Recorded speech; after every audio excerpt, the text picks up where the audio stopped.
Coming up tonight on YCN News, the Supreme Court makes same-sex marriage in all 50 states a reality. Same-sex military veterans in New Hampshire may receive benefits very soon. And Representative Peter Welch will not run for governor, but instead for Congress again. For more news, weather, and sports, it's time for YCN News, your local view. Now, your daily digest of the Dartmouth Lake Sunapee region, southern Vermont, and Windsor County. News, sports, weather, and all that is happening in our area. The news on YCN, your local view. Good evening. It's Friday, June 26th. I'm Kurt Weedy, and welcome to YCN News. Members of the New Hampshire congressional delegation say in separate statements today they support the U.S. Supreme Court's decision regarding same-sex marriage. The state's highest court ruled 5-4 today that it is legal for all 50 states to issue same-sex marriage licenses, and that same-sex couples married in one state must be recognized as a legally married couple in another. Senator Kelly Ayotte, the delegation's lone Republican, says while she believes in traditional marriage, she respects the court's decision. Ayotte also says she believes New Hampshire's legally married same-sex couples should be treated equally under the law no matter where they live. In a related story, U.S. Senator and former New Hampshire Governor Jeanne Shaheen is calling on the Veterans Administration to immediately extend benefits to same-sex military veterans. In a news release, Shaheen says the VA previously has been unable to grant comprehensive benefits to same-sex couples in states that do not recognize such legal marriages. In a letter Shaheen wrote to VA Secretary Robert McDonald, she urges the VA to act as quickly as possible to implement the spirit of the court's decision and ensure that all veterans' benefits are awarded to eligible same-sex families. Shaheen has long been an advocate for the rights of LGBT families, including veterans. With the High Court legalizing today same-sex marriage in all states, a veteran surviving spouse of a same-sex marriage will not be denied survivors' benefits. Well, turning to New Hampshire state news, Governor Maggie Hassan vetoed a House bill relative to school curriculum. Hassan struck down House Bill 332, a bill that while the fiscal year 2016 to 2017 budget is at an impasse with Governor Maggie Hassan's veto yesterday, other legislative actions are occurring. The bill, as proposed, called for school districts to set policy regarding what a district deemed an objectionable topic for classroom discussion.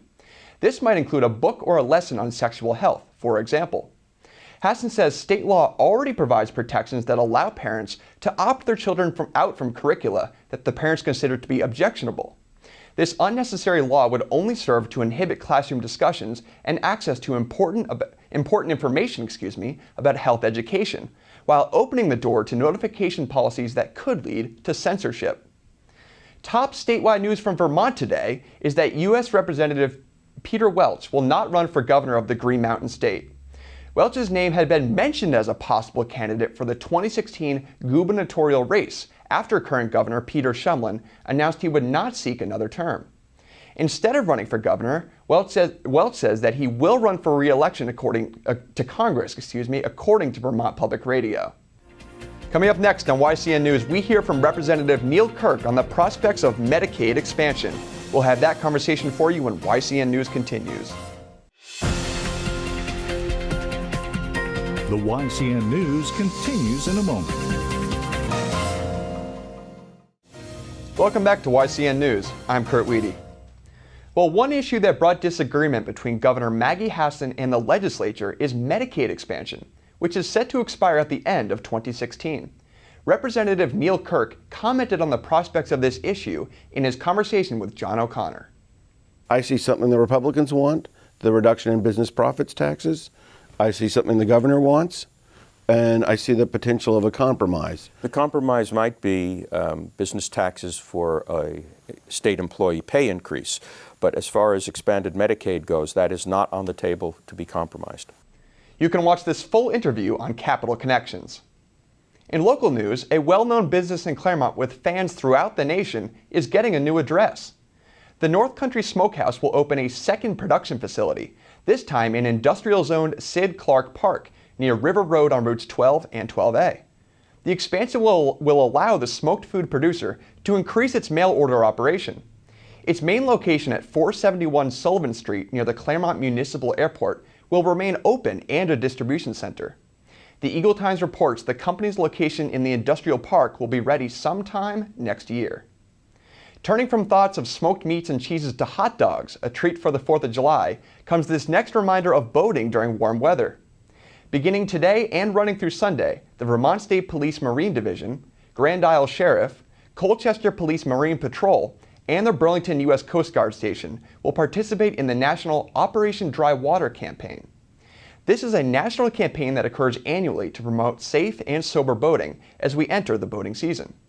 The campaign hopes to reduce the numbers of boating while intoxicated incidents, or BWI for short, with a public awareness campaign and visible police deterrence. In Vermont, prime boating season is on its way, especially over the 4th of July holiday. Operating a boat, whether motorized or not, is not a good idea, and Marine Patrol officers ask that you keep that in mind at all times while on the water.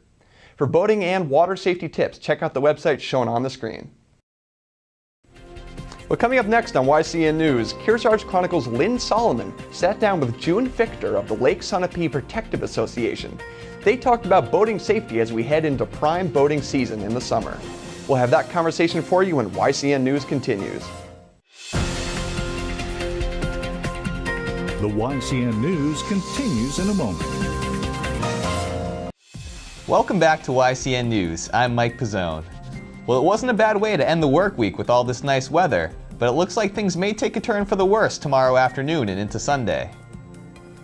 Skies will remain partly cloudy this evening with temperatures bottoming out at around 57 degrees and wind gusts of up to 5 miles per hour. Tomorrow will start nice enough with partly sunny skies and temperatures in the mid-70s, but clouds will begin to work their way overhead later in the afternoon, bringing with them a 60% chance of rain after about 5 p.m. Those chances increase to 90% tomorrow evening, with a low of 53 degrees and wind gusts maxing out at around 10 miles per hour. Things won't get much better Sunday either, with an 80% chance of rain mainly before 1 p.m., with a high of 62 during the day and a low of around 54 Sunday evening. Now let's take a look at our community calendar to see what's happening over the weekend. The Sullivan County Humane Society is hosting an e-waste recycle day tomorrow from 9 a.m. to noon at the Runnings parking lot on Washington Street in Claremont, New Hampshire. Computers, stereos, and cell phones will all be accepted. Call the number on the screen to find out more. The 13th annual Music in the Meadow benefit concert will be held tomorrow and Sunday from noon to 6 p.m. at the Motel in the Meadow on Route 11 in Chester, Vermont. There's a $5 suggested donation with all proceeds to benefit breast cancer research. Visit motelinthemeadow.com for more information. The Sunapee Lions Club will host its 18th annual motor vehicle show on Sunday from 9 a.m. to 2:30 p.m. in the Mount Sunapee parking lot in Newbury, New Hampshire. Cost is $5 per visitor or $20 to register a vehicle in the show. Visit sunapeelions.com to find out more. It's been a while since we brought you any basketball highlights, so I headed down to Manchester, New Hampshire last night to the campus of Southern New Hampshire University to watch Team Monadnock in its opening game of the Granite State Games. The team is made up of the top local basketball players from the western portion of the state, with athletes from Lebanon, Stevens, Sunapee, and Kearsarge to name a few. Still, it was Team Coastal who came out firing from the start, beginning the game on an 11-0 run behind some impressive perimeter shooting. Team Monadnock finally broke the ice with its first points of the tournament with just over 11 minutes left in the first half, with help from this nice feed by Lebanon's KJ Maddie. The Orange team went on a roll from there with contributions throughout its roster, and eventually evened things back up with an 11-0 run of its own with help from this three-pointer from Stevens' Parker Smith, and a nice give-and-go finish by Lebanon's Jake Hansen. Kearsarge's Trent Nordsdy finished with 6 points for Team Monadnock, including this jumper from the free throw line, while Sunapee's Matt Tenney added 10, including this nice drive to the bucket midway through the first half. The Orange team built up a 9-point lead by halftime thanks to its star-studded roster, but Coastal battled back in the second half and even pulled within one with less than 13 minutes left to play. But a timely 3-point play on this drive to the hole by Tenney upped his team's lead to 45-38, before more solid shooting from the likes of Maddie and Smith allowed Team Monadnock to pull away for the comfortable win.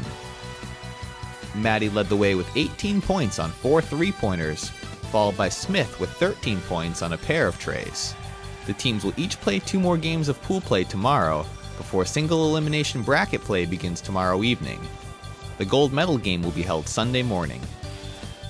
To find out more about the Granite State Games and area athletes competing in other sports, visit granitestategames.org. That does it for YCN Sports. I'm Mike Pizzone. Okay, Mike.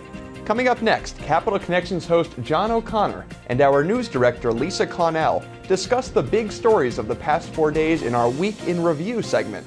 Stay tuned after the break. The YCN News continues in a moment.